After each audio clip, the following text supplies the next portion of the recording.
What if I told you that the more you beg a narcissist for an apology, the less likely you are to ever get one? Not just unlikely, actively counterproductive. The very thing you believe will make them accountable is the exact thing pushing them further from it. But here's what most people never discover. When you do one specific thing, something most people are afraid to do, the narcissist suddenly feels pressure to apologize. Real pressure. And it works. If you've ever been in a relationship with someone who refuses to take responsibility, someone who can hurt you, watch you hurt, and somehow walk away feeling justified, you already know how maddening that cycle is. You explain yourself. You lay out exactly what happened. You appeal to their sense of fairness. And nothing changes. Not because you didn't communicate clearly, but because you've been playing by rules they were never going to follow. Today, we change that. To understand why apologies are so rare with narcissistic personalities, you have to understand what an apology actually means to them, because it doesn't mean what it means to you. To most people, saying sorry is a simple act of accountability. You recognize that you caused harm, you take responsibility, and you try to make it right. Uncomfortable, sometimes, but fundamentally straightforward. For a narcissist, an apology is something else entirely. It feels like an admission of weakness, an exposure of imperfection, a surrender of control. Their entire self-image, the carefully constructed identity they maintain at enormous psychological cost, depends on appearing superior, justified, and always right. When someone asks them to apologize, they're not just asking for accountability. They're asking the narcissist to acknowledge a crack in the image. And that crack, however small, is something their psychology will defend against with everything it has. Instead of reflection, you get denial. Instead of accountability, you get blame shifting. Instead of an apology, you get a brand new reason why the whole thing was somehow your fault. But here's the thing. There is a way through. Not through more explaining. Not through more emotional appeals. Not through making them understand how much they hurt you, because they already know and the knowing doesn't produce what you think it should. The way through is something different. Something counterintuitive. Something that requires you to stop doing the thing that feels most natural and start doing the thing that feels most frightening. Stay with me, because this changes everything. Chapter 2. Why begging makes it worse. Let's talk about what's actually happening when you try to get an apology from a narcissist the conventional way. When you explain your hurt. When you ask, again, for them to acknowledge what they did. When you lay out the evidence of their behavior with the patient, careful detail of someone who genuinely believes that if they can just make the other person understand, the understanding will produce the remorse. Here's what's actually happening in that interaction. You are providing supply. And supply is the last thing you want to be providing right now. Narcissists depend on what psychologists call emotional supply, the energy they receive from other people's reactions.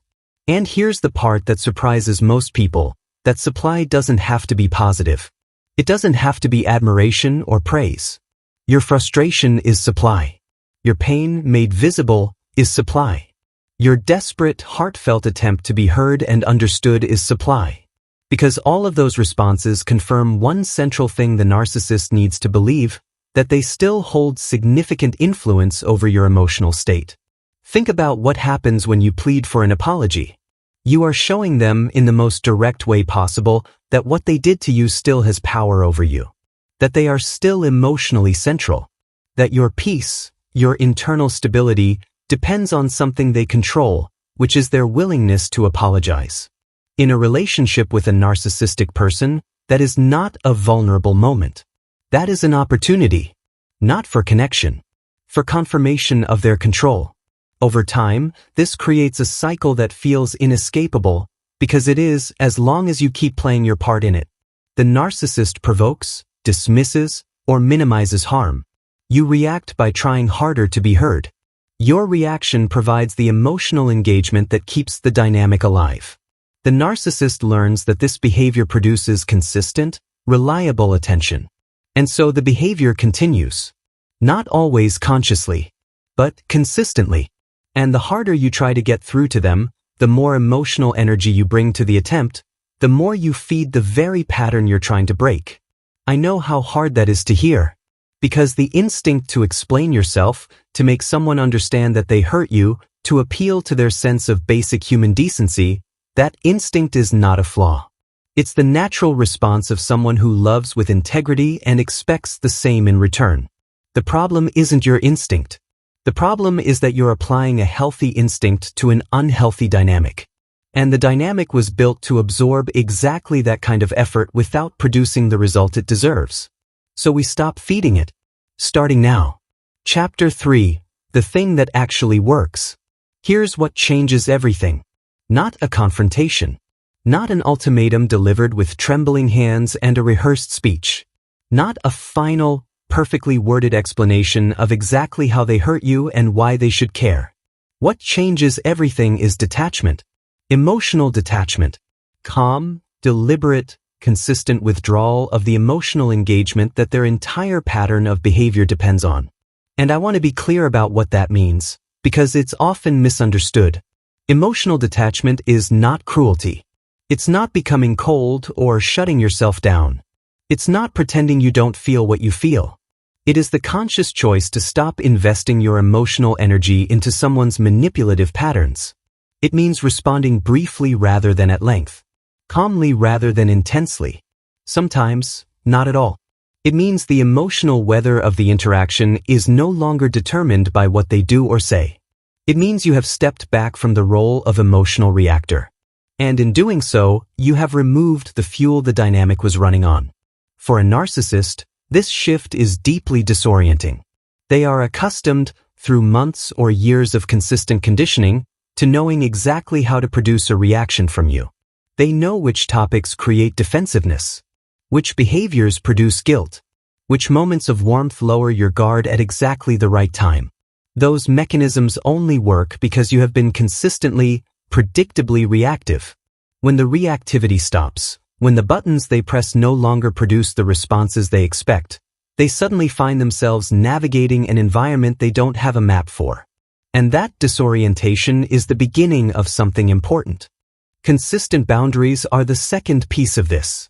And I want to make something clear about what a real boundary actually is, because this is where most people misunderstand it. A boundary is not a statement. Please don't treat me that way is not a boundary. It's a request. A boundary is a statement combined with a consistent behavioral consequence. When this happens, I do this. Every time. Without negotiation. Without exceptions made for the right apology or the right mood. That consistency is what makes the boundary real. And real boundaries are the one thing a narcissist's manipulation cannot dissolve. Here's why consistency matters so much with this specific dynamic. Narcissists test limits. Constantly. Systematically. Often unconsciously. They push to see where the actual edge is. Because in most relationships, the stated edge and the real edge are different. You say you won't tolerate something. Then you tolerate it once more because the apology seemed genuine. Then once more, because the timing wasn't right. Each tolerance teaches the narcissist something, that the boundary isn't real. That with enough pressure, or enough charm, or enough manufactured vulnerability, the line will move. When the line stops moving, when they push and nothing gives, something shifts. They have encountered something they cannot manipulate. And that encounter changes the entire dynamic. Chapter 4. When silence becomes pressure. Let's talk about silence, because this is where it gets counterintuitive in a way that most people in this situation find genuinely difficult to accept. Silence, in the context of a narcissistic dynamic, is not passive. It is not avoidance. It is not giving up or giving in. Silence, deliberate, calm, sustained, is one of the most psychologically potent responses available to you. And here's why. Narcissists depend on predictable reactions. They have spent a long time, in this relationship and in previous ones, learning exactly how to generate the responses they need. Provoke and get anger. Withdraw and get pursuit. Dismiss and get explanation. Each of these reactions confirms something for them, that they still control the emotional direction of the interaction. Silence removes that confirmation. Entirely. It is the one response their system wasn't built to manage. When you respond to provocation with silence, or with a single, calm, brief acknowledgement and nothing more, the narcissist encounters a gap where the reaction should be. And that gap is uncomfortable in a very specific way. They don't know what to do with it. They can't twist a narrative that isn't being given to them. They can't redirect an argument that isn't happening. They can't perform victimhood in a confrontation that you decline to have. The silence removes the stage. And without the stage, the performance has nowhere to go. Over time, and it does take time, which is one of the hardest parts of this, the silence and the calm and the consistent boundaries begin to create a new kind of pressure. Not the pressure of your anger or your pain or your desperation to be understood. A different kind. The quiet, steady, accumulating pressure of consequences. The narcissist begins to realize that their behavior is costing them something real. Influence. The emotional engagement that validated them. And when behavior has real costs, when the usual escape routes close one by one, accountability becomes harder to avoid. Self-respect is the foundation of all of this.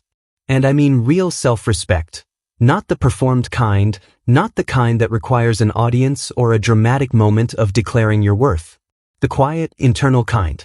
The kind that shows up in the small daily choices, choosing not to explain yourself for the 14th time, choosing not to negotiate for basic dignity, choosing to step away from a conversation that has become a maze of blame shifting rather than trying to find your way through it again. That self-respect changes your energy. And narcissists, however else you describe them, are extraordinarily sensitive to shifts in energy. Chapter 5. The apology and what it actually means. So, the apology. The thing you've been waiting for. The thing that feels like it would close something in you that has been open and aching for a very long time. Let's talk about what happens when all of this, the detachment, the boundaries, the silence, the self-respect, actually produces one. Because it can. And when it does, it's important that you understand exactly what you're looking at. When a narcissist apologizes, genuinely, after all of the dynamics we've described have shifted, the motivation behind that apology is rarely what you'd hope it is. In a healthy relationship, an apology comes from empathy, from genuine recognition of harm caused, from the sincere desire to repair something that matters. With a narcissistic personality, the apology almost never originates from that place. It originates from somewhere else. From the recognition that the usual strategies have stopped working. That influence is fading. That the relationship, and all the supply it provided, is moving beyond their reach. In other words, the apology is often strategic. Not necessarily consciously. Not always cynically. But functionally strategic. It appears when the narcissist senses that without it, they lose something they want to keep. When detachment has become real, when boundaries have held, when the emotional engagement they depended on has genuinely diminished, the apology can emerge as the last available move. The one that might reopen the connection. The one that might restore the access. The one that might bring the relationship back to the familiar dynamic they know how to operate within. I'm telling you this not to make you dismiss the apology when it arrives, because in some cases, a pattern of accountability, however it began, can develop into something more genuine over time. But to make sure you receive it clearly, with your eyes open, without the relief of finally being heard collapsing the boundaries that created the conditions for accountability in the first place. The apology is a beginning, not a resolution. Watch what follows it. Behavior over time is always more informative than words delivered in a single moment of pressure. And here's the final truth, the one that ties everything together. Getting a narcissist to apologize was never really about making them understand. It was about changing the environment they depended on. Begging keeps that environment exactly as they need it. Detachment, boundaries, silence, and self-respect. These things dismantle it. Piece by piece. Quietly, without drama. And in the dismantling, accountability becomes not just possible but, in many cases, inevitable. Not because you changed them, because you stopped providing the conditions that allowed them to avoid changing. Your peace, your clarity, and your self-respect. Those were never just things you needed to survive the relationship. They were the only things powerful enough to change it.